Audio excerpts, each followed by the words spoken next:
O ministro Alexandre de Moraes criticou a abertura de inquéritos civis com base em notícias plantadas pelo próprio Ministério Público. O ministro defendeu critérios mais rígidos para o controle da abertura desses procedimentos.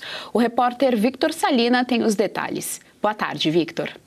Olá, boa tarde, Gisele, boa tarde a todos que nos acompanham aqui no Jornal da Oeste. Segunda edição é isso, uma sessão ontem do Supremo Tribunal Federal. O ministro Alexandre de Moraes fez duras críticas ao Ministério Público. Essa sessão ela tratava de mudanças na lei de improbidade administrativa. O ministro Alexandre de Moraes afirmou que o Ministério Público ele se usa de notícias da imprensa, amplamente divulgadas pela imprensa, para embasar a abertura de inquéritos civis e que, por sua vez, essas notícias elas têm informações que foram vazadas diretamente do próprio Ministério Público. Vamos ouvir esse trecho. Há inquéritos civis, Suzanin, que são instaurados, hoje diminui um pouco, mas o membro do Ministério Público tem uma notícia, aí ele passa em off para a imprensa publica e ele instaura o inquérito civil com a notícia de jornal que ele plantou. E aí, Geisane, ele informa que a maior parte dos prejudicados, que todas as pessoas são prejudicadas com a abertura de inquéritos civis, mas que quem mais se prejudica são agentes públicos, sobretudo os políticos, e cita o momento das eleições. Ele também falou a respeito dos contrapesos, que já existem ali, as corregedorias estaduais e também do Ministério Público Federal, mas que na maior parte das vezes elas simplesmente chancelam a decisão do Ministério Público de continuar as investigações. Vamos ouvir. Para um agente público, um agente político, às vésperas de eleição, é mais grave ainda. Para depois, que passa, eventualmente, a eleição, se arquivar. Mas o erro é do sistema. O sistema prevê o recurso. As instituições têm que aprimorar isso. E aí a pessoa entra com o recurso. E o Conselho Superior do Ministério Público fala, não, preciso investigar. Mas não tem nada, não tem nenhum indício. E ficam 2, 3, 4 anos. E vale lembrar, Gisele, a nossa audiência, que uma dessas matérias que chegou então a embasar o Ministério Público, ou ser um dos elementos que embasaram o Ministério Público, ocorreu justamente contra o ex-assessor de ordens de Jair Bolsonaro, Felipe Martins, lá em 2023, quando uma matéria dizia que, abre aspas, ele evaporou do Brasil e estava nos Estados Unidos. Essa informação que mais tarde foi desmentida pelas próprias autoridades americanas. Eu volto com você. Doutora Kátia Magalhães está então em probidade administrativa. De acordo com Alexandre de Moraes, o Ministério Público estaria plantando essas notícias dentro da imprensa e, a partir disso, abrindo os inquéritos civis. Quero começar aqui pelo finalzinho da fala dele, que ele diz o seguinte: não tem nada, não tem nenhum indício. O ministro Alexandre de Moraes finalmente está preocupado com indícios de algum crime, enfim, de alguma irregularidade.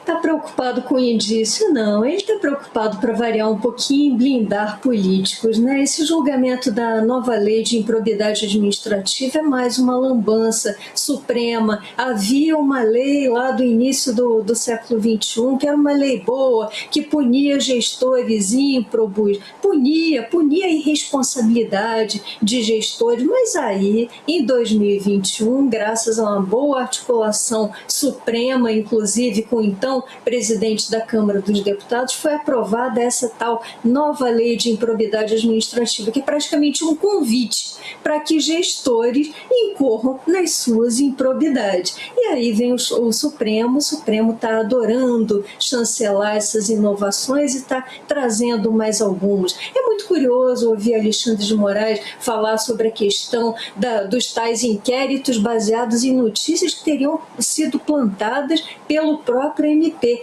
Ora, logo Alexandre de Moraes, que a gente sabe como baseou, como lastreou a sua ordem de prisão contra Felipe Martins, que nem foro privilegiado tinha. Olha quanto abuso. E há outros casos menos rumorosos. Por exemplo, vamos lá atrás ao ano de 2022 e vamos ao caso escandaloso do grupo de WhatsApp dos empresários. Alexandre de Moraes simplesmente simplesmente colocou um infiltrado naquele grupo para ver o que as pessoas do grupo estavam falando, trocando mensagens, conversas no WhatsApp privado, e aí essas pessoas foram parar na Polícia Federal e em seguida houve reportagens, aí sim, ao que tudo indica, plantadas, e ao que tudo indica, quem indicou? Eduardo Talhaferro, então assessor de Alexandre de Moraes no TSE. Eduardo Talhaferro provou essas alegações diante do Congresso, diante do Senado, e aí houve essas matérias e houve mais arroxo nas tais investigações contra o grupo. E como eu sei de tudo isso? Porque eu participava do grupo na época. Foi um terror generalizado, foi um pânico. As pessoas começaram a sair do grupo, sair de um grupo de bate-papo. Olha que ponto chegam as coisas. Pois é, pessoal, os anos passaram, nada aconteceu. Alexandre de Moraes continua aí bancando o nosso rei togado, e todos nós, com as nossas liberdades a perigo, com as nossas liberdades em risco, até quando? Até quando nós tivermos um legislativo de verdade que tome medidas concretas contra todos esses abusos. Até lá, nós ficaremos em risco, cada vez mais em risco. Serrão, também quero te ouvir a respeito. De acordo com o ministro Alexandre de Moraes, o Ministério Público abre inquérito com base em notícias que foram plantadas pelo próprio Ministério.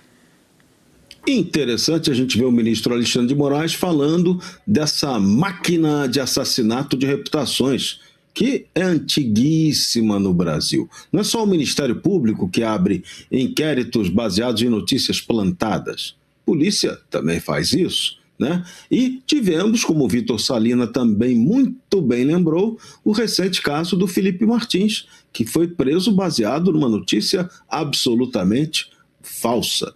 Uma fake news que virou uma tragédia juristocrática. Então, esse é o retrato do Brasil. O Brasil que tem que ser completamente passado a limpo em seu sistema público. Nada está funcionando direito por aqui em termos de Estado de Direito, e é isso que tem que ser debatido muito claramente. A gente tinha uma lei de improbidade que funcionava, agora tem uma lei de improbidade que vai contribuir para a impunidade. Não, é muita esculhambação. Ninguém aguenta isso. E o pior, o judiciário, que deveria estar tratando de ter um certo rigor para cumprir a lei quando ela é correta, para punir quem comete o crime, parece que está querendo flexibilizar esse papel. Então, está tudo muito estranho. Esse país tem que ser revisto completamente em sua estrutura de máquina estatal. Ela hoje serve para perseguir, para tomar dinheiro dos outros, para praticar corrupção, para praticar impunidade e para fazer mal ao cidadão brasileiro que a sustenta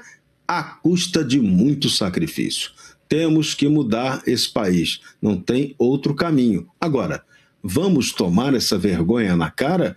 Vamos mostrar isso na hora de depositar o voto? Ou vamos continuar votando errado? Vamos continuar aceitando as coisas erradas passivamente, sem reagir? Que é por isso que a tirania brasileira está deitando e rolando. Aqui a reação é baixa, ou ineficiente, ou é incompetente, ou estrategicamente sem nenhuma visão. Por isso que os errados deitam e rolam. Por isso que o crime institucionalizado domina esse país e a população fica só reclamando. Quem reclama já perdeu.